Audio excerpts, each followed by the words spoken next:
এবং আমার সামনে যারা আছেন তাদের সবাইকে জানাই আসসালামু আলাইকুম। আজকে এই কর্মশালা, আমি আপনাদেরকে কর্মশালা নিয়ে কোনো কথা বলতে চাই না।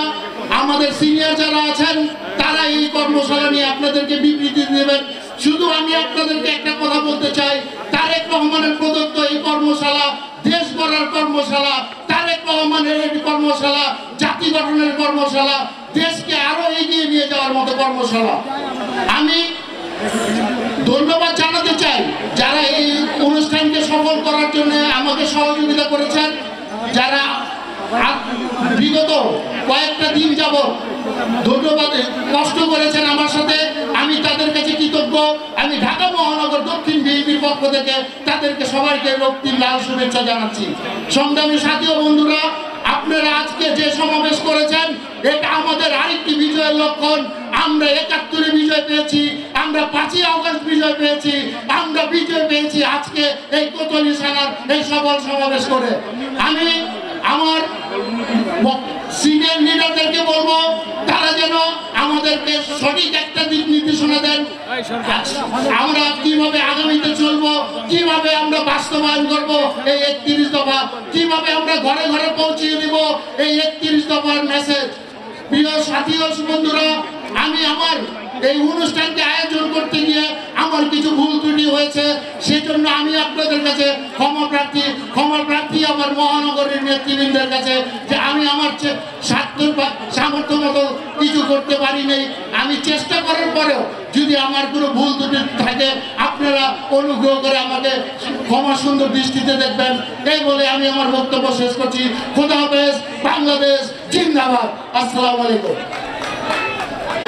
কোতোয়ালি থানা হকার্স দল মোহাম্মদ কালাম, দেলোয়ার এবং কাইমকে বসে পড়ার জন্য অনুরোধ করছি। নজরুল ইসলামের নেতৃত্বে একটা বিশাল মিছিল আসছে, আপনাদেরকে বসে পড়ার জন্য অনুরোধ করছি। বিসমিল্লাহির রহমানির রহিম। কোতোয়ালি থানা বিএনপি কৃতজ্ঞ আয়োজিত আজকের ৩১ দফা কর্মশালার সম্মানিত সভাপতি, ঢাকা মহানগর দক্ষিণ বিএনপির সংগ্রামী আহ্বায়ক জননেতা জনাব রফিকুল আলম মজদু ভাই আমাদের মধ্যে উপস্থিত আছেন। ঢাকা ৬ আসনের অভিভাবক, আমাদের রাজনৈতিক অভিভাবক, ঢাকা মহানগর দক্ষিণ জনতার মেয়র জননেতা জনাব ইঞ্জিনিয়ার ইসরাক হোসেন আমাদের মধ্যে উপস্থিত আছেন। ঢাকা মহানগর দক্ষিণ বিএনপির সংগ্রামী সদস্য সচিব জননেতা জনাব তানভীর আহমেদ রবিন সহ ঢাকা মহানগর দক্ষিণ বিএনপির সিনিয়র নেতৃবৃন্দ। ভাই ব্যানারটা বলতেন, ব্যানারটা নিসালামান, ব্যানারের কোনো প্রয়োজন নেই, আপনারা প্ল্যাকার্ড কিনে নিসালামান। ভাই আমাদের নেতৃবৃন্দ দেখছে, প্ল্যাকার্ড কিনে নিসালামান, সবাই ব্যানার নিসালামান বন্ধ করে দাও। হ্যাপি এবং জামালের নেতৃত্বে একটি মিছিল এসেছে।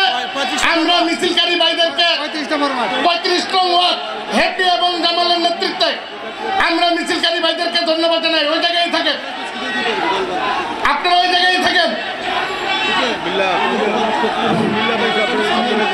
ঢাকা মহানগর দক্ষিণের সকল অঙ্গ সহযোগী সংগঠনের নেতৃবৃন্দ, প্রিয় সাথী ও বন্ধুরা, আজকে আমরা এই সদরঘাটে একটি প্রাণবন্তকর সমাবেশ করছি। দেশনায়ক জনাব তারেক রহমানের ঘোষিত ৩১ দফাকে বাংলাদেশের মানুষের দোরগোড়ায় পৌঁছে দেওয়ার জন্য কাজ করছি। আমাদের ভুলে গেলে চলবে না, এমন একটি সময় গেছে আমরা গত ১৭ বছর এই সদরঘাট এলাকায় আসতে পারি নাই, আমরা কোথাও দাঁড়াতে পারি নাই। এই এলাকার লোকজন আমাদেরকে যখনই আসতাম পুলিশ দিয়ে আওয়ামী লীগের দলীয় সন্ত্রাসীরা অ্যারেস্ট করাতো। পুলিশ একটি রাজনৈতিক দলের অঙ্গ সংগঠনের নেতা কর্মীদের ভূমিকা তখন পালন করেছিল।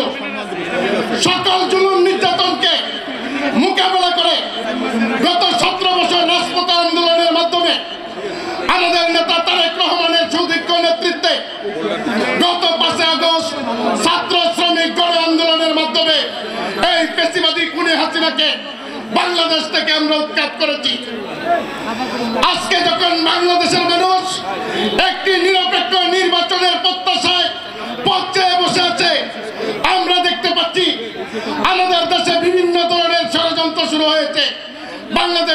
জাতীয়তাবাদী দলকে নিয়ে। আমরা ওই ষড়যন্ত্রকারীদের বলতে চাই, বিগত 17 বছর রাষ্ট্রীয় সকল বাহিনীকে মোকাবেলা দিয়েও বিএনপিকে মোকাবেলা করে থামিয়ে রাখতে পারেনি।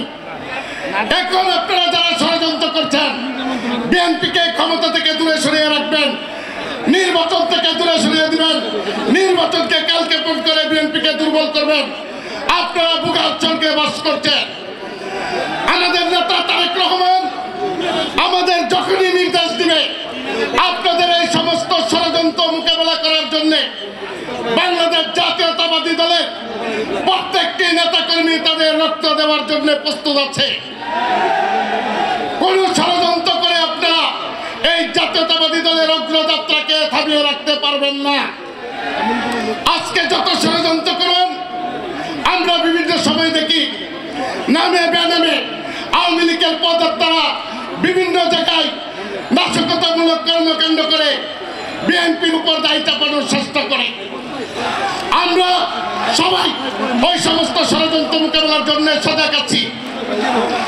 আগামী দিনে আমাদের নেতা যেই নির্দেশ দিবেন, ঢাকা মহানগর দক্ষিণের সংগ্রামী সভাপতি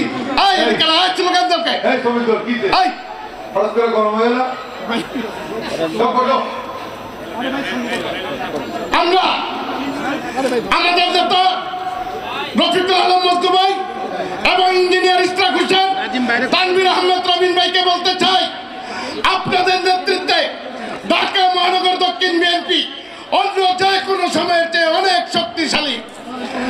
আপনারা আমাদের যখন যেই নির্দেশ দিবেন, বাংলাদেশে তারেক রহমান এবং দেশনেত্রী বেগম খালেদা জিয়াকে নিয়ে, জাতীয়তাবাদী দলকে নিয়ে যারা আকার ইঙ্গিত দিয়ে কথা বলবেন, আপনাদের নির্দেশ পেলে সাথে সাথে তাদেরকে আমরা দাঁত ভাঙা জবাব দেওয়ার জন্য প্রস্তুত আছি।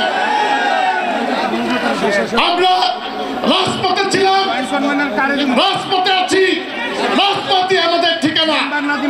আমরা এই তত্ত্বাবধায়ক সরকারের কাছে অবিলম্বে দাবি জানাতে চাই, আপনারা কালকে পূর্ণ করে অবিলম্বে নিরপেক্ষ নির্বাচন দেন, যত দ্রুত সম্ভব নির্বাচন দেন, বাংলাদেশের জনগণের আশা আকাঙ্ক্ষার প্রতি সম্মান জানান।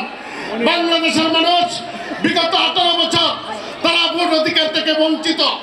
তারা তাদের ভোট দেওয়ার জন্য এই খুনি হাসিনার বিরুদ্ধে সকল শ্রেণী পেশা মিলে রাজপথে নেমে এসেছিল, কিন্তু খুনি হাসিনার পতন হলেও এখনো বাংলাদেশের জনগণের অধিকার ফিরে আসছে নাই।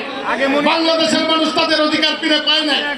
সেই অধিকারের জন্য আজকে যদি প্রয়োজন হয় রাজপথে নামতে হয়, বাংলাদেশের জনগণ রাজপথে আবারও নেমে আসবে।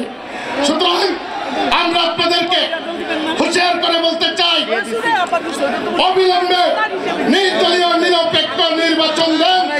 ওই নির্বাচনে যেই দল ক্ষমতায় আসবে, বাংলাদেশের মানুষ, সাধারণ জনগণ যেই দলকে নির্বাচিত করবে তারা ক্ষমতায় আসবে, তারা রাষ্ট্র পরিচালনা করবে। অন্যথায় আমরা আগামী দিনে সকল ষড়যন্ত্রকারীদের বিরুদ্ধে জাতীয়তাবাদী দলের প্রতিটি নেতাকর্মী ঐক্যবদ্ধ আছি।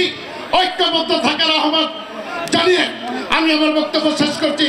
বাংলাদেশ জিন্দাবাদ, শহীদ রাষ্ট্রপতি জিয়াউর রহমান অমর হোক, দেশনেত্রী বেগম খালেদা জিয়া দীর্ঘজীবী হোক, তারুণ্যের প্রতীক তারেক রহমান জিন্দাবাদ, জাতীয়তাবাদী শ্রমিক দল জিন্দাবাদ।